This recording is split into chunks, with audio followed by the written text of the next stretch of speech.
Do you want more?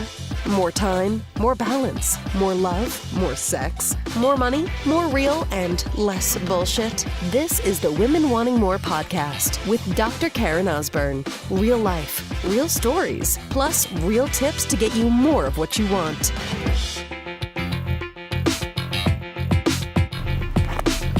So I had an interesting situation with a police officer on my way to training at the gym today, meet my boxing coach Rob. So here's the kind of topic and the subject we're going to talk about today is that you get to decide how you want to be. Like how will you choose to be? How will you choose to be? So I'm driving to the gym. Nothing illegal going on. I'm driving just fine. You know the situation where you're driving and it's like, maybe it's like in a downtown area or something. Like it's not a highway or something, right? But suddenly there's a police officer that's in the lane in front of you and they're motioning you over to the side. And you go, oh shit, right? Now, I had a feeling that I might know what it was. So I drive a Porsche Cayenne, very beautiful vehicle. It's an SUV. And in the province I live in, BC, you have to have a license plate on the front and the back of the car. I know that. In Alberta, you didn't actually. I don't know why that was in Alberta, but I don't know.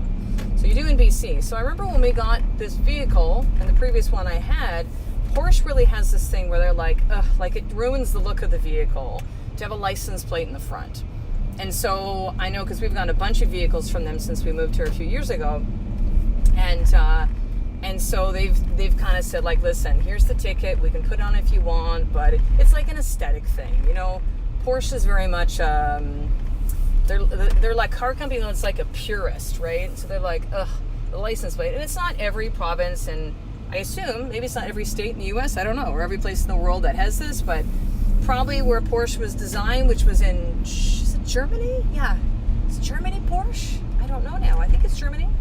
But most likely they didn't have to do that, and the car was designed, with that in mind, and yada, yada, yada. But so he does the motion, pulls you over, right? So I don't know what your experience has been, but I can tell you what my experience has been when I get pulled over by a police officer. Panic. Okay, it's this weird experience where you kind of go, like, there's nothing illegal that I've done. Like, maybe I've speeded or something like that, but I mean, that hasn't even been the case for a long, long time. Like, it's not like I don't have weed in the car, although it's legal here in BC. I'm not armed. I don't have a warrant out for my arrest, but yet somehow we act like we're criminals when the police pull us over. I don't know what that is. And I understand even more. I won't go on the whole subject of this, but I understand even more being a black person anywhere in the world, African American, that the panic feeling is real, dude. But it ain't real for a white woman. I'll tell you that right now. Like, there's none of, I'm not being treated badly just because of the way that I am, like the color of my skin, me being a white woman. However, that being aside, it's still this feeling of like panic, and it's so weird, right? And everyone's experienced it before, but you're like, why am I freaking out? There's nothing to be freaked out about. Like, I've done nothing wrong, right? So what was interesting today is when he pulled me over, and I had a feeling it might be that because he's standing in the front of my vehicle, right, as I'm driving. So he pulls over, he's like, good morning. And we're in Victoria. Everyone is nice here, including the police officers. So he's like, good morning. He's like, is your vehicle licensed in the province of BC? And I said, yes, it is. And he goes, were you aware that you need to have a plate on the front of your car? And I was like, yeah. I go, you know what? The thing is when we got this vehicle, they didn't put it on the front. And I wasn't trying to kind of play dumb. I was just just explaining exactly what went down, right? And I wasn't also trying to talk myself out of a ticket. He goes, just, there's no points. You don't use, demerit points, but it's a fine. And he said, you have to have it on the front of your vehicle. And I said, we used to live in Alberta. I said, I guess I'm kind of used, and I am. I'm used to I'm used to also too, when I get vehicles, they just take care of that stuff. Like with Porsche in this dealership, they were so incredible. They even took care of, they bring an insurance person in. It's all smooth. It's the way I love things to be. It's not complicated. They just took care of us, right? So, I knew that, but I kind of forgot. And so I was like, oh yeah. And I remember Porsche saying listen, we can put it on. We just don't like to put it on. And we prefer to not put it on, and here's the ticket if you get one. it's $100 or whatever. He gave me the tickets $109. If I pay it early or something, I get $40 off for 20 or something. But and what he also said, he just said, look, he goes, actually, Porsche, under the, Ministry of Transportation Act or blah, blah, blah. He's like, they're supposed to, as a registered dealership, they're supposed to put the plate on the front. But he goes, look, if you get it done, and all you got to do is show me the back ticket, just take a picture, email it to like this, or bring it to this place, and they'll just waive the ticket for you, right? They'll just know that you just got it taken care of, right? I'm like, okay, cool. And I'm like, thank you. Like, it was the most, and so here's the thing. This is the whole reason. It's not to talk about license plate in the front, right, wrong, and that kind of stuff, right? It's that my whole way of being in that experience was calm. It was peaceful. Okay, so when he took my license and he goes to the back and they're looking stuff up and whatever, I guess they're making sure I don't have a warrant. I don't have all these parking tickets and like whatever, right, unpaid fines. And as I'm looking back, and I'm like, oh, I shouldn't even even though I parked, I'm like, oh, I shouldn't even like grab my phone or something, because like, distracted. I'm like, I don't know, even though I parked, I'm like, okay, I'm just gonna sit here and I'm just gonna breathe. And for a split second, sister, I had this feeling, I'm like, ooh, but I should be panicking. I'm like, there's nothing to panic about. And it was the most interesting experience. And what I realized was that I could have had the same experience 6 months ago, and I would have had a completely different way of being. I would have been panicky. I might have been kind of snarky. I might have kind of white lied a little bit.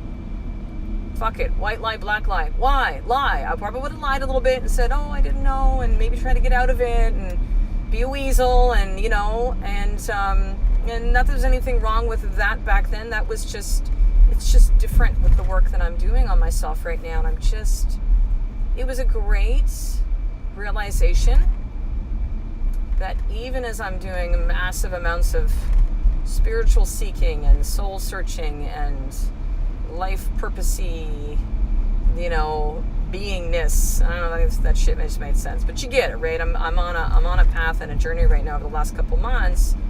It made me realize the results of that so far, have been like calm. So I can have a situation where in the past I would show up and be kind of anxious. And by the way, too, like, I'm someone who, even before all this, I could manage my state pretty well. Like, my ability to be able to react to, I'd say even more with crisis situations, is good. Like, I can be calm in the chaos. I would not be swept away with emotions or allow someone to completely, take me off the rails. Like, I was pretty good at adapting to stress. I would call it, wax on, wax off, right? Like, Karate Kid, I got this. But it was different this time. And I think the difference is this. I didn't have to have the self-talk in my head which said, Karen, you got this, you're good, take a breath. It was just there. It's just who I am now. It's a much calmer person.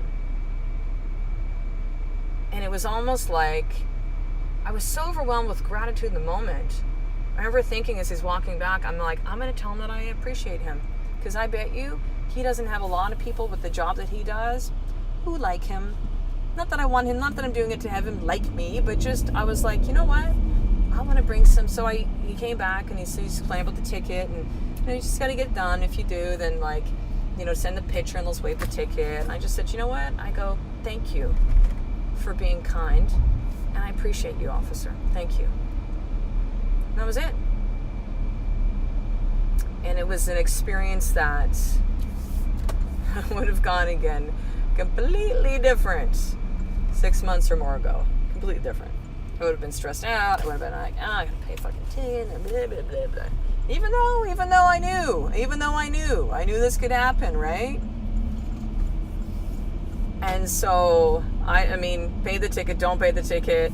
I mean, I'll call Porsche and just be like, dude, you got to put on the front. Like, I don't want to be getting pulled over and stuff. Or if it happens again, maybe it's a bigger ticket. Like, let me just, I know it doesn't look as good, but let's just kind of respect what the laws are here in BC and get the fucking thing on, right? But it was an incredible experience because it allowed me to see that. It allowed me to see the calm that I'm able to be in who I am without having to put myself there. right? Psych myself up, or I guess maybe psych myself down, right? Like just, I didn't have to do it. It was just, it's becoming who I am. And it was, that's the feeling of gratitude that I really have, where I'm like, wow, this is really having an impact. And I'm thankful. And I'm thankful for all of it. All of it. And so, let me figure out what would be a good more tip for you today. Oh my gosh. Here's the thing. What is one thing, like just take a look at one area of your life, okay? Maybe it's with your marriage, maybe it's with your spirituality, maybe it's with your kids and as a parent, maybe it's with your business, it's with your body. But pick one area of your life. You're like, ooh, this is the one I'm having the biggest challenge being calm, okay? If you're a parent, you might be like, ding, ding, ding, ding, ding, we have a winner. It's parenting, right? As a parent. And if you aren't a parent yet, just understand that I love and respect that you might have some opinions about parenting or how things should be or not be. I saw an interesting post someone put up the other day on Facebook about like having kids that are acting out in a plane and can they just shut them up and that kind of thing. It was, I think, a little bit more lighthearted than that. But I was just like, dude, brother, I get it, but you need to understand, man, parenting, woo, that's some ninja shit. That is tough. It will stretch your patience like nothing else. And if anything, just know that you sitting on a plane with only you to worry about, cakewalk. And if anything, I would encourage you to send some love and compassion to those parents, because they're having a lot to deal with in that moment. And so, with kids, I mean, staying calm is like, that's a tough thing. It's taken me a while to show up as that mom. And even then, it's imperfect because we are as human beings, right? So pick one area. Okay, so pick one area of your life where you're like, man, this is where I need to have more calm and peace in my life. And then I want you to think of one specific thing that you can do that will bring you more peace and will bring you more to a place of calm. And so maybe it could be something as simple as, you know what? Every single time that my kids kind of trigger me or I feel like I'm going to react, I'm just going to like take 3, 5, 10 deep breaths, okay? I'm going to walk away from the situation. I'm just going to leave my kids for like 30 seconds. I'm going to need to time out and come back calm, right? I'm going to put a gap. I'm going to put a pause in between there. Maybe it's something with your marriage, and as opposed to in the past when you guys kind of fight, you just kind of pull out the ammunition of, let me show you the big long laundry list, the scroll of all the ways that you disappoint me and let me down. And you just start rifling through that and just fucking basically take a machine gun right at his balls and just like, let me tell you how you're not showing up as a man in this relationship. It's like, whoo, the shit that's, those, it's challenging to take that stuff back, right? Once it's been out there, it's hanging out there. It's remembered. It's like an imprint, right? In the atmosphere and the relationship and the marriage. So perhaps before you react, before you go to stories, you just, maybe again, you take a few deep breaths. Maybe you just really listen. I can tell you, for me, at times with my husband, when he would talk about challenges that he's having, and I would often be like, come on, dude, just pull up your fucking big boy pants. You're better than this. You don't need to fucking, like, be dragged down with these people. Like, kind of like, what the hell's your problem? Move on. Like, snippy with that, And what I found is that when I come at him with that energy, not only does it not help, it actually makes things worse. Whereas when I've again instead and chosen intentionally, it's becoming more beingness, but intentionally just been like, you know what, babe, that must have been really hard. I'm sorry, that must be really difficult. It's like it diffuses the bomb that's going off like nothing else. It's kind of like those movies where it's like the guy that's diffusing the bomb. There's a really cool movie that came out maybe 10 years ago about a guy who does that for a living. What's the name of that? Brand new actor, and it was this badass movie. It was so good. He won Academy Award, and it was amazing. But you kind of go in with that, and you just like diffuse, right? Like it's like kind of just being present and saying, man, what does he need right now? You know what? Everybody needs some compassion. Everybody needs someone to say, you know what? I hear you. I see you. That must be difficult. And that's all that has been needed often in those moments. And he doesn't continue to go off the rails. And it completely just like calms the situation, right? He just needed to vent about something. He just needed to share it. He just needed to get it out. I don't have to have any of my stupid ass stories about it. But it's allowed me an opportunity to really be a much more loving wife to my husband, much more understanding, much more compassionate. It's just to listen and to withhold the stories and the judgment. Yeah, to just go like, listen, stories, judgment, you may have a place at some time in my life now, but it's not now, so you need to move out of the way, because here comes compassion, here comes understanding, here comes, I see you, sweetheart, I hear you. So pick that one area of your life for you where it is important for you, and maybe even you see as like, it's a real necessity, right, for the results and what you really want and how you want to show up in your life, to have more calm and peace. And what is one thing you can do to begin to do that for you and the others that you impact in your life? Which, by the way, we're all connected, so it's all of us. See, when you make you better, you make everything better. You make me better, so thank you for that. So, finishing up, a couple things. Number one, if you don't already subscribe to the podcast, do that. And if this podcast moves you, you find value in any way, shape, or form, then I would appreciate you leave a review on iTunes. And the sisterhood is a place, if you go, well, this is great, Karen, but like, what's next, right? Like, where to go from here? The sisterhood is it. It is a group coaching program where there are weekly live trainings that you have access to me in that respect. And you're around women who are like you that are on this similar path. And so you can actually sign up for the first 7 days for free. It's my gift to you, sister. Head over to drkarenosborn.com/sisterhood.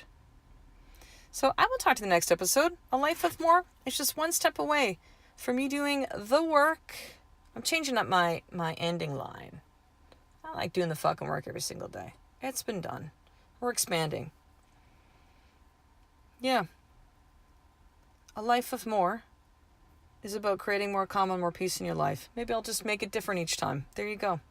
Calm and peace in your life every single day. How can I be more peaceful? How can I bring more love into myself, into my life, into my world? So thank you for listening, sister, and I'll talk to you in the next episode. To get the show notes of each Women Wanting More episode, including the How to Get More tip, subscribe to the newsletter at drkarenosborn.com/newsletter.